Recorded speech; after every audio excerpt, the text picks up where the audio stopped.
करता है। सेम चीज दो लोग अलग तरीके से यूज कर सकते हैं। कोई भी एब्सोल्यूट सुपीरियर नहीं होता। जोफान, मुझे पता है तू इंटेलिजेंट है, बहुत सारे स्मार्ट मूव्स तेरे पास हैं। अगर तू अपनी सारी ताकत और हेवन ड्रैगन सोल को एक साथ मिला ले तो तू शायद उतना भी पीछे ना हो उस मास्टर के अंडरस्टैंडिंग से। जोफान एकदम हिल गया और वहीं खड़ा रह गया जैसे उसे कोई रेवलेशन हो गया हो। जोफान काफी देर से वहीं खड़ा था, फिर अचानक उसकी आंखों में चमक आ गई। उसने एक लंबी सांस ली और बोला, अब समझ आया सीनियर, ये लिन के पास प्योरेस्ट हेवन ड्रैगन सोल है और मेरी सोल पूरी तरह मिक्स्ड अप है। उसके पास सबसे ऑर्थोडॉक्स सोल है और मेरी एक सेकंड रेट है। लेकिन ये सेकंड रेट सोल इसका मतलब ये नहीं कि वो कमजोर है। हो सकता है ये उससे भी ज्यादा पावरफुल हो, है ना?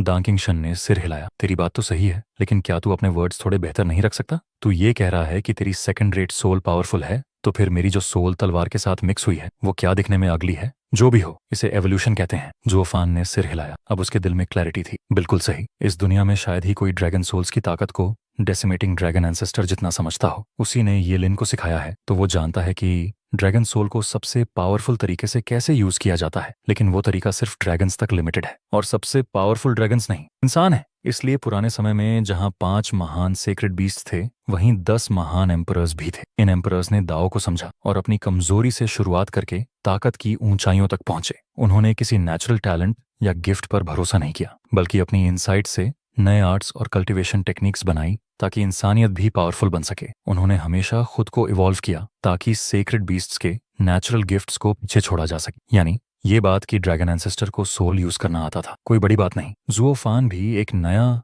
इससे बेहतर तरीका बना सकता है। और यही होता है दाओ की सच्ची समझ और उसका असर। ज़ुओफान का कंफ्यूजन एकदम खत्म हो। उसकी आंखों में अब सेल्फ कॉन्फिडेंस था। येलिन को इनहेरिटेड प्योर पावर मिली थी, तो क्या उसके पास तो हर तरह की पावर मिक्स्ड है। और अब वो इन सबको यूज करके एक नई ज्यादा पावरफुल सोल बनाएगा जो इनहेरिटेंस से भी ऊपर होगी। ये सोचते ही ज़ुओफान के अंदर बैटल स्पिरिट भर गया। अब तो वो उस बंदे से लड़ने के लिए मरा जा रहा था। उसने बड़े रिस्पेक्ट के साथ हाथ जोड़ते हुए कहा, थैंक यू सीनियर, मुझे सही डायरेक्शन दिखाने के लिए। अब मुझे पता है कि मुझे कैसे लड़ना है। हाँ हाँ हाँ, मैंने कुछ नहीं किया, ये तेरी अपनी अंडरस्टैंडिंग थी। मुझे उम्मीद है कि अगले 3 दिन में तू कोई कमाल की मूव बनाए, अपनी हेवन ड्रैगन सोल को रिफाइन करेगा और येलिन को दिखा देगा कि तेरी डीमोनिक ड्रैगन सोल उसकी ऑर्थोडॉक्स सोल से कहीं ज्यादा पावरफुल है। हाँ हाँ हाँ। दांकिंग शन ने हंसते हुए ज़ुओफान को ऐसे देखा जैसे वो उसका शिष्य हो। दांकिंग शन ने ज़ुओफान की रिंग की तरफ इशारा किया। मैंने तेरी कोई मदद नहीं की, लेकिन अब तूने मेरा फेवर लिया है तो बदले में ये रिंग मैं ले रहा हूँ। अब तू मेरी थोड़ी मदद करेगा। जब डस्क का लाइट फीका हो रहा था, ज़ुओफान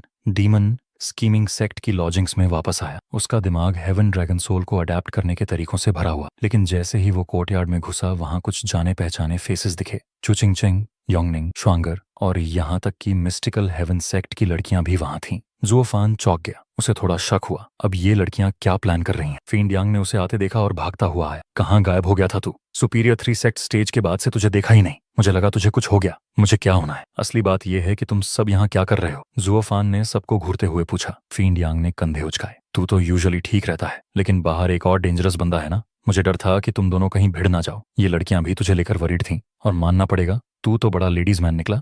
डबल ड्रैगन गैदरिंग में आया और अब एक फुल फीमेल ऑन टू राज लेकर घूम रहा है। वेनरेबल, प्लीज थोड़ा सीरियस रही। हम तो बस चिंगचेंग के साथ आए हैं, शुइरोहुआ ने शर्म से लाल होते हुए कहा और उसे घूरा। फींड यांग बस मुस्कुराता रहा। चू चिंगचेंग पूरे टाइम काम रही। उसके चेहरे पर हल्की सी स्माइल थी। ये लिन नॉर्मल नहीं है, शायद तुमसे भी ज्यादा स्ट्रांग है। क्या तुम फिर भी उससे लड़ोगे? ऑफ कोर्स, और इसी वजह से तो लड़ना और भी जरूरी है। ज़ुओफान ने गहरी सांस लेते हुए कहा। फिर चू चिंगचेंग को देखा। क्या तुम्हें लगता है मैं जीत सकता हूँ? चू चिंगचेंग ने उसे गहराई से देखा और मुस्कुराई। बिल्कुल, सच में मुझे खुद नहीं लगता मैं जीत सकता हूँ। ज़ुओफान ने अजीब से एक्सप्रेशन के साथ कहा। सच कहूँ तो मुझे खुद भी भरोसा नहीं है इस फाइट में। मैं जरूर हार जाऊंगा। चू चिंगचेंग हंस दी। क्या बात है, ग्रेट स्टुअर्ट जो पहली बार खुद पर कॉन्फिडेंट नहीं है। ज़ुओफान को येलिन की भयानक गोल्डन फ्लेम और उसकी ऑर्थोडॉक्स सोल याद आई। फिर वो सोचने लगा कि उसे हराने का क्या तरीका हो सकता है। उसका एक्सप्रेशन सीरियस हो गया। क्या तुम सच में लड़ना चाहते हो? दिल से? चू चिंगचेंग ने पूछा। ज़ुओफान ने जोर से सिर हिलाया। चाहे कितनी भी होपलेस क्यों ना हो, मुझे ये लड़ाई लड़नी ही है। ये मेरी किस्मत है। तो फिर तुम जरूर जीतोगे, चू चिंगचेंग ने चमकते हुए कहा।